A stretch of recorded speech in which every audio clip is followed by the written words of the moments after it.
A gente abre o nosso café dessa sexta-feira falando sobre apostas esportivas, sobre bets. A gente viu nessa semana e nós trouxemos aqui no Boletim Metrópolis durante toda essa semana sobre a regulamentação das bets. Na verdade, a gente vem falando isso desde o mês passado, sobre a regulamentação das bets, sobre a arrecadação que isso vai trazer para o governo e também sobre problemas que foram criados com essa questão das bets, como, por exemplo, o uso do cartão de Bolsa Família para pagamento de apostas esportivas. Isso não é coisa para o futuro não, viu? Isso já vem acontecendo. O governo já viu o valor que já está sendo gasto com o uso do cartão do Bolsa Família com esse intuito e também preocupado com a questão de vício dos jogos para a população brasileira. Mas eu não estou sozinha aqui para falar sobre isso não, porque a gente tem uma parte importantíssima nesse assunto, que é a parte da economia. Quem está comigo aqui hoje, novamente, é Flávia Said, repórter aqui do Portal Metrópolis. Oi, Flávia, boa tarde.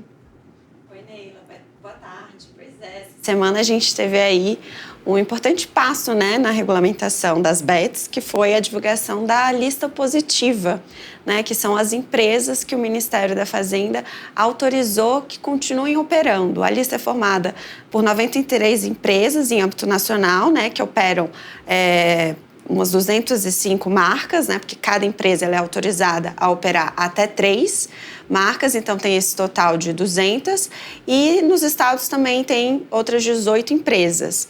E aí, essa lista ela é formada pelas empresas que já cumpriram as regras estipuladas pelo Ministério da Fazenda. Na semana que vem, a pasta deve divulgar a lista negativa, o cadastro negativo, que são aquelas empresas que não estão dentro das regras e que não vão mais poder continuar em funcionamento no Brasil. Lembrando que, para quem é apostador, tem até o dia 10 desse mês, então até a próxima quinta-feira, para resgatar o dinheiro que tiver ali, para pedir essa restituição das empresas.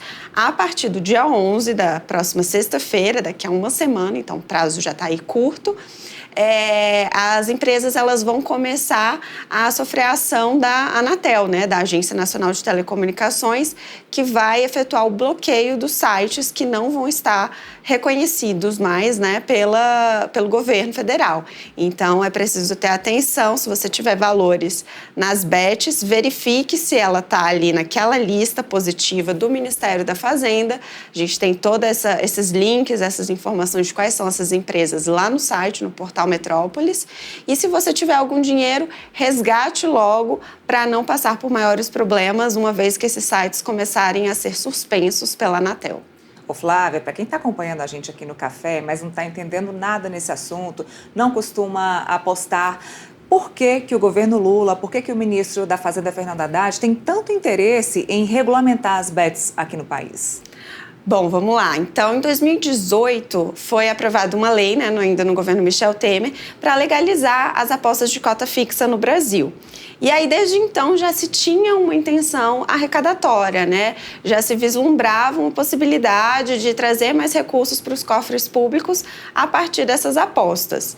Só que esse mercado ele ficou legalizado, mas desregulado ao longo desses últimos anos. Tinha um prazo para a regulamentação das apostas, que era de 2 anos, que acabou sendo prorrogado por mais 2, e nada foi feito. Então, o mercado ficou funcionando de forma ali sem muita fiscalização e sem esse recolhimento de impostos.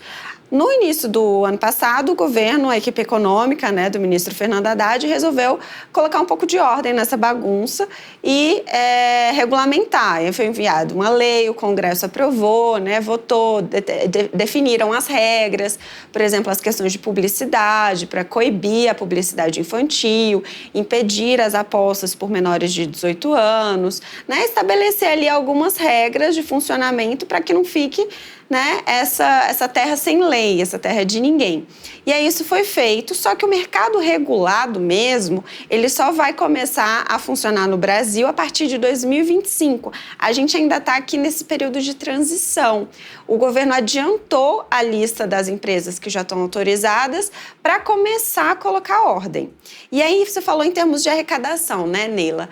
Esse ano, o governo só vai arrecadar com as apostas as outorgas. O que são as outorgas?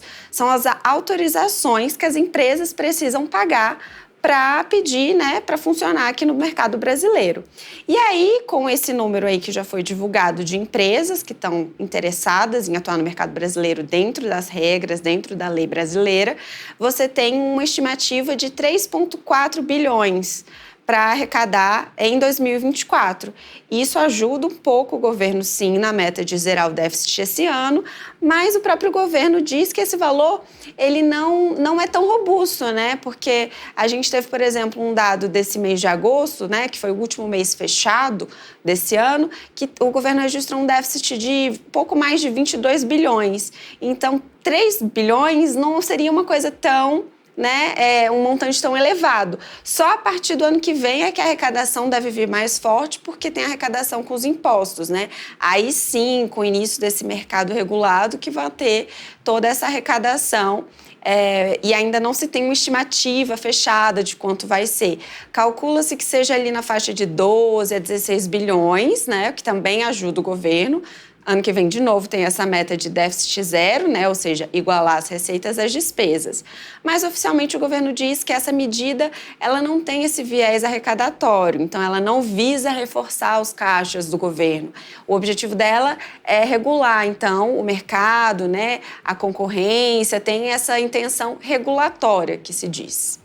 Agora, tem um detalhe importante, que a gente viu uma discussão também no Congresso, do governo também, sobre cassinos e outros tipos de apostas. Isso ainda está rolando lá no Congresso. Essa parte aí de apostas não foi aprovada ainda aqui no país. Você acredita, Flávia, que tem alguma diferença entre uma e outra? Claro que a gente está falando aí sobre jogos que... A preocupação do governo Lula também sobre vício da população, os dois podem viciar da mesma forma. Teria algum motivo para a liberação, a regulamentação dos jogos das bets e não dos cassinos físicos aqui no país? É porque as bets, né, são os jogos eletrônicos, então é aquilo que está ao alcance da mão de qualquer um, né? Pelo celular você consegue registrar o seu cadastro no site, fazer suas apostas, né? Enquanto que os cassinos, né, os bingos, essas outras modalidades, eles exigem um espaço físico. Então, ali se envolve um montante de arrecadação ainda maior, né? Porque envolve também turismo, atração de investimentos para, né, formar esses lugares, esses espaços de apostas, como a gente vê em outros países, até mesmo em alguns lugares aqui na Argentina, aqui do lado existem, né, esses cassinos físicos, e ainda tem mais resistência com relação a essa modalidade de aposta. Hoje o que está permitido mesmo no regramento brasileiro são só os jogos eletrônicos. E aí a preocupação é porque realmente eles são um tipo de aposta muito fácil de ser feito, né? Qualquer pessoa consegue, não precisa nem se deslocar para lugar nenhum. E aí, inclusive, né, Neila, entra a preocupação com os meios de pagamento. Essa semana, a Associação ali dos Meios de Pagamento antecipou uma medida que só ia entrar em vigor em 2025. Ela antecipou já para agora, já em outubro, a proibição do uso do cartão de crédito nas apostas eletrônicas, né, de jogos online, principalmente as esportivas. Por quê? É no intuito de impedir que as pessoas se endividem, né? O endividamento das famílias, existe uma grande preocupação sobre isso por parte dos bancos, né? Por parte do Banco Central também, do governo brasileiro, que as pessoas se endividem além da conta. Então, o cartão de crédito ele foi proibido. E aí tem toda uma discussão sobre próximos passos, a gente ainda está acompanhando o que vai vir. Tem uma discussão sobre PIX, né? Sobre impedir temporariamente, ou tem um limite, como, por exemplo, limite de valor por dia, ou limite em períodos, intervalos, por exemplo, à noite, né? Estabelecer algum tipo ali de limitação mesmo, né? De restrição para que as pessoas apostem como forma de entretenimento, né? De diversão ali entre amigos, conhecidos e coisa e tal, e que aquilo não se torne efetivamente um vício. Né? E acho que a gente tem até aí um VT, né, do ministro da Fazenda, Fernando Haddad, em que ele fala justamente sobre essa preocupação do uso do PIX nas bets. Pedir aí para o pessoal reproduzir. Medida, tem alguma possibilidade de explicar o valor utilizado com o PIX? Está tudo sendo discutido para limitar, né, as formas de pagamento para proteger as famílias, né? Hoje nós temos uma reunião também é sobre publicidade. A gente está chamando aqui o Fonar e a Beth, que elas também comigo, que é a Catarina Assistência.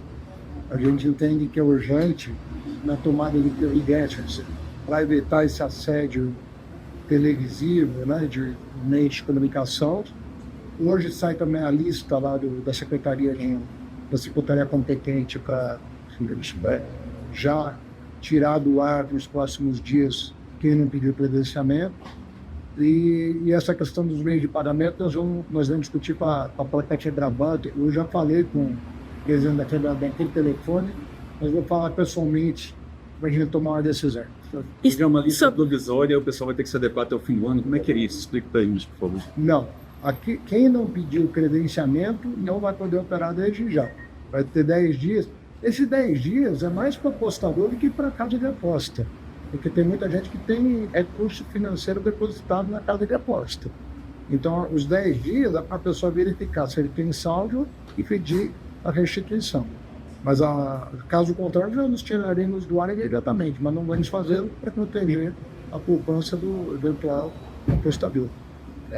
As que estão em credenciamento poderão permanecer em operação, atendendo a regulamentação da Secretaria, e caso não venham a ser credenciadas até o final do ano ou não paguem a outorga, também sairão do ar. Essas preocupações econômicas, né, financeiras, a gente também tem visto uma preocupação com as questões de saúde e também de combate à criminalidade. Então, essa semana o presidente Lula reuniu com 7 ministros dele para discutir as medidas. E aí, por exemplo, a ministra da Saúde, Nízia Trindade, defendeu as campanhas educativas, informativas, para que as pessoas, né, saibam em que elas estão apostando e o que está envolvido ali. Também no combate à chamada ludopatia, que é esse vício em jogos. Então, eles estão tentando ali formar estudos, né, grupos, justamente para tratar dessa questão. Do lado do Ministério da Justiça e Segurança Pública também está se debatendo essa questão de campanhas informativas, e também a Polícia Federal. A gente tem visto algumas operações já ocorrendo nas últimas semanas, né, em relação a empresas que se utilizam das bets, né, desse mercado, para cometer crimes. Então, lavagem de dinheiro, né, desvio de recursos, isso tem sido também atacado, então, tanto pela parte da segurança do governo, quanto da ala que cuida da saúde.